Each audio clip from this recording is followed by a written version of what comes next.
Et une gare, c'est un lieu où on croise les gens qui réussissent et les gens qui ne sont rien.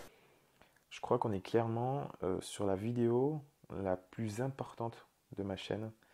Donc, qui dit vidéo importante, dit décor important. Écoute, c'est parti.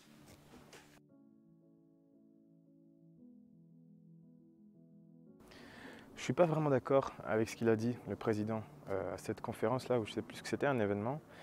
Mais je suis pas là pour faire polémique, pour dire oui, Macron c'est un salaud ou des trucs comme ça, tu vois. C'est pas vraiment mon rôle et à vrai dire, j'en ai un peu rien à foutre. En tout cas, ce qui m'intéresse, c'est de démonter un peu ce qu'il explique. Je pense que dans la vie, il a raison, il y a les gens qui réussissent et ensuite il y a d'autres personnes. Mais dans ces autres personnes, il n'y a pas que des moins que rien.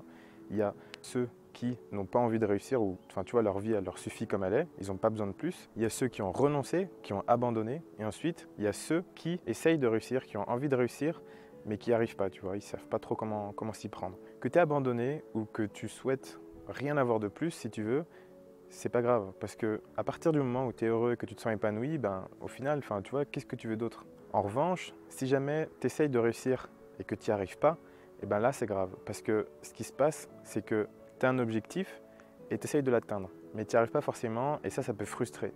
Ça frustre parce que tu dépenses de l'énergie, tu passes du temps, tu te concentres et tu t'investis vraiment, tu vois, tu fais des choses, mais tu n'as pas forcément les résultats que tu souhaites ou alors ils n'arrivent pas aussi vite que tu le souhaites. C'est grave parce que si c'est ce qui se passe dans ta vie, le souci c'est que tu risques de te décourager. Et quand tu commences à te décourager, souvent c'est que tu vas finir par abandonner. Et abandonner, voilà, tu le sais comme moi, c'est grave parce que en général, les gens qui abandonnent leurs objectifs de vie, c'est des gens qui vivent avec des regrets. C'est des gens qui vont regretter. Et le seul truc grave que je te souhaite vraiment pas, c'est de regretter. Tu as sûrement déjà entendu dire des gens, la vie est courte, on vit qu'une seule fois, on n'a qu'une seule vie, il faut profiter, il faut blablabla. Personnellement, moi, quand j'ai entendu ou que j'ai vu ces phrases, tu sais, sur des fils Instagram ou des profils Facebook, j'ai toujours pris les trucs pas trop sérieux. Je trouvais ça stupide en gros. Je pensais que, tu vois, c'est des phrases un peu bateau, des phrases toutes faites. Et du coup, ça veut rien dire, tu vois, c'est des trucs vides de sens. Et quand je voyais ces phrases, en gros, ce que je me disais, c'est que les gens qui disent ce genre de trucs, c'est des gens qui sont vides et ils suivent une mode, en fait, tu vois. Donc, c'est un truc qui va passer. Donc, vraiment, pour moi, c'était pété, en gros. Sauf qu'un jour, j'ai eu un déclic. En gros, un jour, mon frère, on discutait de la vie, des objectifs, de comment il fait pour avancer un peu, tu vois, dans la vie comme ça, parce que c'est quelqu'un qui a une énorme volonté. Et du coup, je lui posais des questions pour savoir ce qu'il fait, lui, qui lui procure cette volonté que moi, je ne faisais pas. Il m'a dit, quand tu as des enfants, en fait, ce qui se passe, c'est que tu n'as plus le choix, en fait. Quand tu es fatigué, c'est pas grave, il faut que tu le fasses, donc tu te forces. Quand tu n'as pas envie, pareil, tu te forces. Quand tu as des problèmes, etc., tu es obligé, tu trouves des solutions. Parce que, voilà, tu vois, tu as des enfants et du coup, tu as des responsabilités. Et on va dire que tu as une certaine pression, comme une pression saine, si tu veux. Donc, tu n'as pas le choix, en fait. Tu avances et voilà, il n'y a pas de solution miracle, tu n'as pas le choix, du coup, tu le fais. C'est là, en fait, que j'ai eu le déclic. Ça m'a vraiment mis un peu une grosse claque. Parce que c'est vrai qu'après nous, tu vois, il y aura nos enfants. Après, quand on va devenir plus vieux, il y aura nos petits-enfants. Et de ce fait-là, on a une certaine responsabilité, entre guillemets. On se doit de construire quelque chose de solide, quelque chose de stable et tu vois, de périn sur le long terme. Parce que les choix qu'on va faire, les choix qu'on prend au quotidien, en gros, c'est les choix qui nous dirigent. Par exemple, quelqu'un qui va choisir de manger au McDo, je sais pas, tous les jours, il va pas forcément être en mauvaise santé tout de suite, mais par contre, peut-être dans 10 ans, dans 20 ans ou dans quoi que ce soit, il va avoir un cancer ou des machins comme ça. C'est pareil pour ceux qui fument, tu vois. Quand tu fumes, tu vois pas vraiment les conséquences tout de suite. Mais voilà, tu vois, le cancer, c'est pas quand tu fumes une clope que tu as un cancer. C'est quand tu fumes des clopes, tu as un cancer au bout de plusieurs années quand même. Voilà, tu vois, la vie c'est long. Donc il y a beaucoup de temps qui se passe. Et là, j'ai commencé à me poser des questions. Donc je me suis dit, si tu fais pas ce que tu as vraiment envie de faire, est-ce que tu vas avoir des regrets? Oui, ces regrets, est-ce qu'ils vont te pourrir la vie? C'est-à-dire que tu vas être en mode, tu fais quelque chose mais qui ne te plaît pas, alors que tu aurais pu faire quelque chose qui te plaît, mais tu ne l'as pas fait parce que, je sais pas, les gens, tu avais peur qu'ils te jugent ou peu importe, tu vois. Et je me suis mis à avoir tout un tas de questions comme ça. Quel impact ça va avoir tous ces regrets? Est-ce que je vais me sentir bien? Est-ce que ça va pas pourrir ma vie? Est-ce qu'il n'y a pas un moment où de toute façon ça va finir par éclater et du coup ça va casser tout ce que j'ai essayé de mettre en place jusqu'à présent? Et la pire de toutes, est-ce que quand je vais être sur mon lit de mort, que je sais pas, je serai dans un lit d'hôpital ou dans une chambre et que je serai en train de crever, qu'est-ce qui va se passer? Je vais repenser à tout ce que j'ai fait, je vais faire la liste de toutes les choses que j'ai regretté de ne pas avoir fait et comment je vais me sentir à ce moment-là. Je vais me sentir con alors que ce sera les derniers instants que je vais passer sur Terre et c'est pas comme ça que je veux quitter le monde. Du coup, je me suis mis à réfléchir. Qu'est-ce qui fait que, tu vois, j'ai peur? Qu'est-ce qui me freine? Et C'est vraiment la peur. C'est vraiment juste ça et c'est vraiment pareil pour tout le monde. Tout le monde a peur et je t'assure que tout le monde est pareil. Moi, mes peurs, c'était le regard des autres, le jugement. Qu'est-ce que mes collègues ils vont penser? Qu'est-ce qu'ils vont se dire? Je vais me faire critiquer, je sais pas, tu vois, tous ces trucs comme ça qui finalement, quand tu penses au fait que tu vas mourir, quand tu te passes le film de toi, tes derniers instants, et que tu compares avec ce petit truc-là, est-ce que c'est vraiment, ça vaut le coup, tu vois? Ce que j'ai compris en fait, c'est que tous les gens qui risquaient de me critiquer, de me juger ou quoi que ce soit, c'était des gens qui allaient me montrer du doigt, tu vois, alors que finalement on est tous pareils, on a tous peur. Et tout le monde a au moins un truc dans sa vie qu'il a envie de faire, mais qu'il n'a jamais osé faire et qu'il n'osera peut-être jamais réaliser, tu vois. Tout le monde est pareil, tout le monde a peur. Et du coup, quand tu fais quelque chose, quand toi tu vas au-delà de tes peurs, tu vois, c'est normal, tu sors un peu du lot. Du coup, les gens ils te remarquent et il y a beaucoup d'attention qui est sur toi. Et ce que j'ai compris en fait, c'est que les gens qui pouvaient me critiquer ou qui pouvaient me juger, tout ça, c'est des gens qui avaient les mêmes peurs que moi, mais qui n'avaient pas le courage de passer au-delà de ça. Parce que s'ils auraient eu le courage de passer au-delà de cette peur, ils auraient compris à quel point tu es fragile quand tu fais ça et comment tu es vulnérable. Et que du coup, c'est vraiment pas la chose à faire de se foutre de la gueule de celui qui essaye de faire ça, tu vois. Il y a vraiment deux catégories de personnes, tu vois. Il y a ceux qui ont peur, qui ont trop peur pour se bouger et qui sincèrement vont avoir des regrets toute leur vie. Et les autres qui se bougent et qui même s'ils je sais pas, ils se ratent ou quoi que ce soit, ils sont libérés d'un énorme fardeau et je t'assure que ça libère. Les regrets, c'est vraiment de la connerie, c'est vraiment de la merde et c'est vraiment une souffrance inutile. Un exemple concret, c'est les histoires de cœur. Tu vois, amour ou amitié. Avec le temps et dans ta vie, combien il y a eu d'histoires d'amour ou même d'amitié qui se sont arrêtées pour de la connerie ou qui même n'ont pas commencé, tu vois, à cause de ces peurs. Par exemple, je sais pas si tu es un mec, être allé draguer une fille ou je sais pas, lui demander de sortir avec toi ou peu importe, t'es un truc. Et pareil si t'es une fille. Il y a combien de situations qui se sont passées comme ça où il n'y a rien eu et finalement tu as eu des regrets. Et avec le recul, tu vois, tu te dis mais putain c'est con en vrai. Toutes les choses que tu regrettes de ne pas avoir fait avec le temps quand tu y penses, c'est stupide. Et pourtant c'est vraiment quelque chose qui arrive à tout le monde parce que comme je te l'ai dit, tout le monde a peur et c'est vraiment compliqué pour tout le monde d'aller au-delà de ses peurs. Pour être franc avec toi, moi je suis passé par tous les stades. Au début, tout m'allait bien. J'avais besoin de rien de plus et du coup, j'étais pas forcément motivé à essayer de m'améliorer ou tu vois, faire un peu de développement personnel ou des trucs comme ça. Ensuite, j'ai essayé. Vraiment, j'ai essayé de m'y mettre vraiment, à lire des articles sur internet, regarder des vidéos YouTube, acheter des livres, commencer à lire, mais je m'y prenais mal parce que je faisais tout et n'importe quoi. Et quand tu fais tout et n'importe quoi, finalement, tu fais rien. Et mon souci, c'est que avec tout le temps et l'énergie que j'investissais dans ce que je faisais, j'avais pas de résultat et du coup, quand tu n'as pas de résultat, quand tu fais quelque chose et que tu n'as aucun résultat, pourquoi continuer finalement, tu vois? Et donc je me suis dit, vas-y, tu sais quoi, ça sert à rien. Tous ces trucs-là, je sais pas, c'est du mytho, c'est du pipeau, c'est de la poudre aux yeux. Nique sa mère, j'arrête. Et j'ai abandonné. J'ai eu une très grosse période de bad. C'est ma période de flemme là où pendant 1 an et demi, vraiment, j'ai rien foutu.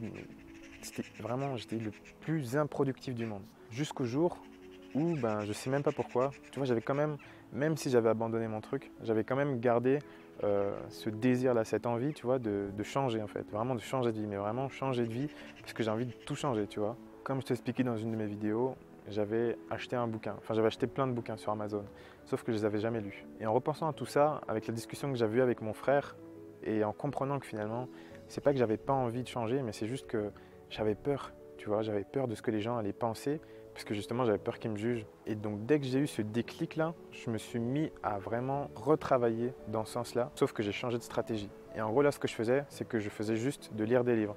Et je me concentrais vraiment là-dessus, parce que le souci des articles de blog et des vidéos YouTube, c'est que tout le monde peut faire des vidéos YouTube, tout le monde peut faire des articles, et en général, tout le monde peut dire un petit peu tout et n'importe quoi, tu vois. Donc c'est pour ça que j'ai vraiment voulu me concentrer sur des trucs que des gens avaient validés, donc des bouquins, que je sais pas, il y avait déjà des gens qui avaient acheté, qui avaient donné des retours sur Amazon, enfin tu vois, des trucs où je pouvais être certain que c'était la bonne direction pour moi en fait. Et c'est ça qui m'a permis de changer un peu certains aspects de ma vie. Je suis pas forcément multimillionnaire, super baraqué avec une piscine, une villa derrière, je sais pas, tu vois, tout le cliché d'une voiture, une Ferrari ou tout ça. Mais quand je regarde en arrière en fait, je me rends compte qu'il y a eu de la progression et je suis vraiment fier du parcours que j'ai fait jusqu'à présent et ça me motive à continuer. Déjà juste, si tu regardes 6 mois en arrière, enfin mes toutes premières vidéos, tu vois qu'il y a une différence en fait. Il y a vraiment, pour moi c'est flagrant. Après de toute façon, moi mon chemin il n'est pas fini, tu vois. Je pense que réussir sa vie en gros, ça veut tout rien dire parce que c'est une construction, c'est quelque chose qui se fait sur le long terme. Ça veut dire qu'il faut que tu fasses quelque chose où tu es épanoui, tu vois, tu te sens épanoui et tu continues de t'épanouir. Parce que tu ne peux pas arriver à un moment où tu es épanoui un max et hop c'est bon, t'arrêtes.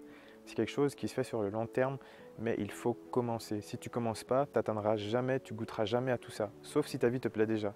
Mais si tu cherches quelque chose que tu n'as pas dans ta vie et que tu n'arrives pas à le trouver, vraiment, moi, ce qui a vraiment changé le truc, c'est la lecture. J'ai pris l'habitude de lire des livres et ça m'a appris tellement de choses, mais vraiment, c'est le seul truc que je te conseille de faire. Tu vas savoir des choses que tu ne savais pas avant et du coup, tu vas pouvoir créer des choses que tu ne pouvais pas créer avant. Un truc concret, c'est les habitudes. 45% de ce qu'on fait dans la vie, c'est des habitudes. Ça veut dire que dans une journée, il y a un choix sur deux que tu prends par habitude. Un exemple très concret, quand tu prends le bus, tu vas te mettre à une place, souvent, enfin tu vois, c'est toujours la même place.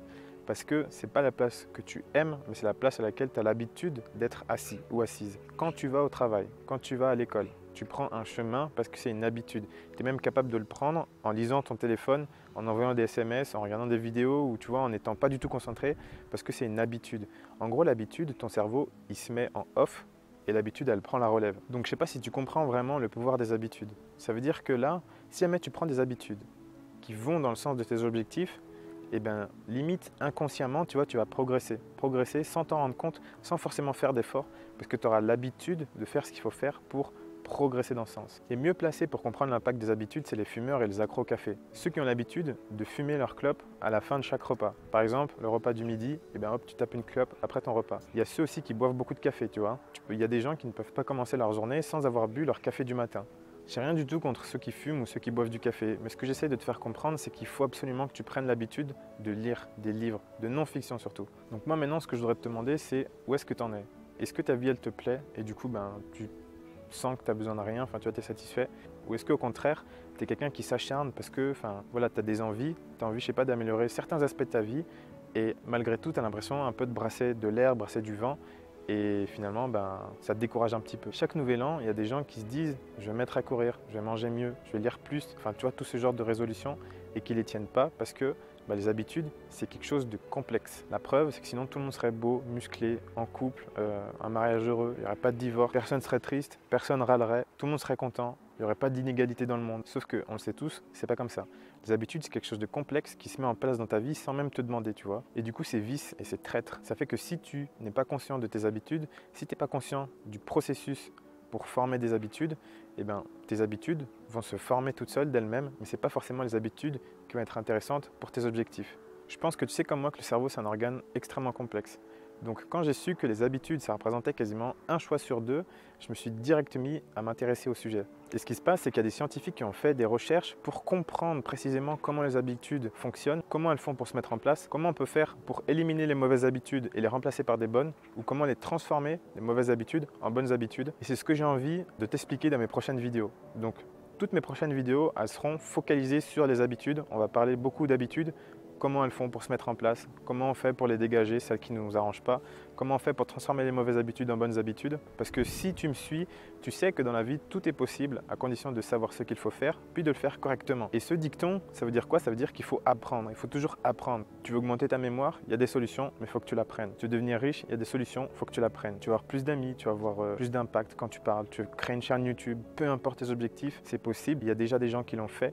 Et ensuite, il faut que tu saches qu'est-ce qu'ils ont fait, comment ils ont fait, qu'est-ce qu'ils savent que toi tu ne sais pas. Et une fois que tu sais tout ça, il faut que tu fasses les choses, mais que tu les fasses correctement. Je te mets tout de suite la playlist des habitudes ici, si jamais tu n'as pas envie d'attendre jusqu'à la fin de la vidéo. Et sinon, autre bonne nouvelle pour toi, c'est difficile de se mettre à lire. Je le sais parce que je lis beaucoup et ça m'a pris du temps pour atteindre ce rythme de lecture. Donc là, je lis un livre par semaine, que des livres de non-fiction où tu apprends justement à répondre à ces problématiques précises si tu veux. Je sais que lire c'est très important, mais c'est pas facile de s'y mettre. Et vu que je lis un livre par semaine, en gros, je fais des condensés dans des mails que j'envoie à toutes les personnes qui s'abonnent à ma liste. Toi, ça te permet quoi? Ça te permet d'avoir les idées principales du livre de manière assez rapide et ça te permet du coup d'apprendre rapidement pour pouvoir appliquer rapidement derrière. Moi, personnellement, j'adore lire. C'est un petit moment où tu vois, je me recueille et du coup, ça me dérange pas du tout de faire ça. Et au contraire, le fait de résumer les choses, de les synthétiser et d'essayer d'expliquer certaines choses, ça permet à ton cerveau, si tu veux, de mieux assimiler l'information. Donc ça veut dire que quand tu essayes d'enseigner ce que tu as appris dans un livre à quelqu'un, toi, ça te permet de mieux l'apprendre. Et de l'autre côté, vous, ça vous permet de gagner du temps et d'apprendre aussi, tu vois, sans forcément avoir besoin de lire tout le livre. Donc finalement, c'est gagnant-gagnant. Je te mets un lien ici dans la vidéo ou peut-être dans la description, mais YouTube aime pas trop les liens, donc je pense que je le mettrai plutôt dans la vidéo pour que tu puisses t'abonner. Et en attendant, n'oublie pas que tout est possible à condition de savoir ce qu'il faut faire, puis de le faire correctement. Je te dis à bientôt.